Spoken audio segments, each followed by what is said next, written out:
I know, I know. I said we were caught up and ended up taking another day off. My bad. Sorry about that. Does this have anything to do with Disney? No. Am I wearing it because there's a game tonight? Yes. So, these next 3 Disney reviews, I'm going to be in my Eagles gear instead of my normal stuff, so please excuse me, but unfortunately, we have another one I don't really have a whole lot to say about, so this should be a pretty quick, easy, to-the-point review. And then next time we'll talk about something that I actually really love and I'm excited to talk about because barely anyone talks about it. But let's get through this one first, shall we? What's up, what's happening, what's going on, everybody? Welcome back to New Station. I can't even get my own intro right. Shit! Welcome back to Animation Station, your number one station for anything and everything animation, including TV and movies as well. I'm your host, Jackson Small. Welcome back to DisneyVember 2. Let's talk about 101 Dalmatians and why this movie is so freaking boring.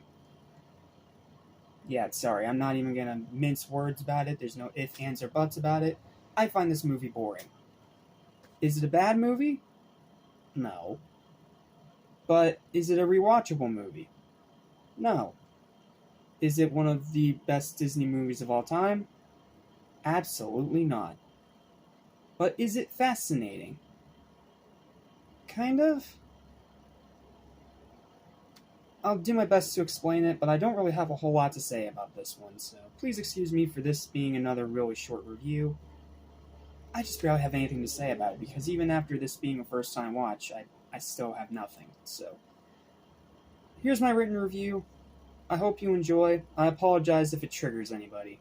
This is just my personal opinion.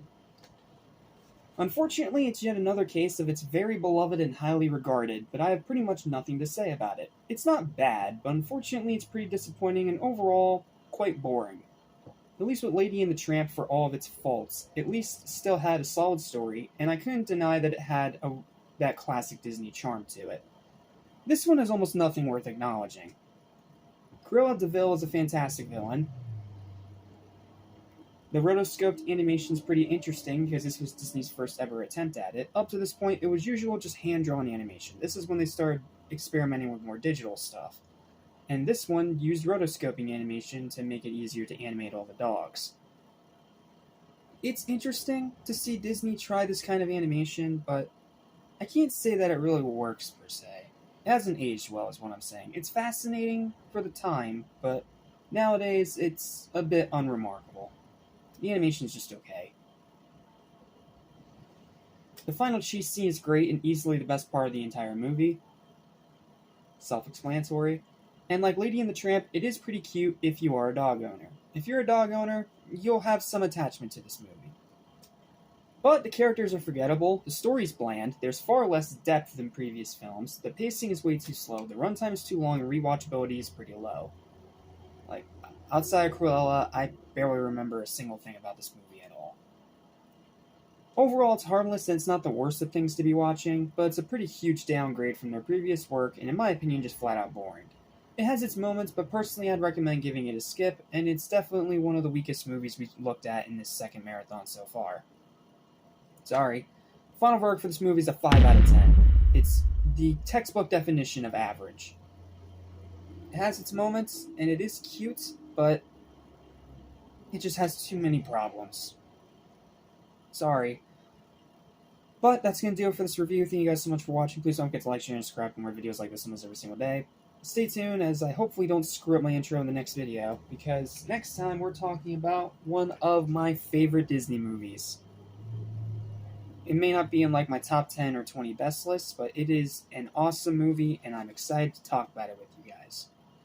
It is what I consider a criminally underrated gem in Disney's back catalog, and I can only hope that the review that I give it gets it more attention and gets more people to watch it, because this is a great film. So, I'll see you guys next time when I talk about my childhood nostalgic memories of the criminally underrated The Sword in the Stone. I'm holding up the DVD because I do not have the VHS tape yet, so borrowing my mom's DVD yet again. So I'll see you next time for this review. Until then, have a great day. Take care. bound to forget. So listen and you won't regret. Be true to yourself, don't miss your chance, and you won't end up like the fool who ripped his pants.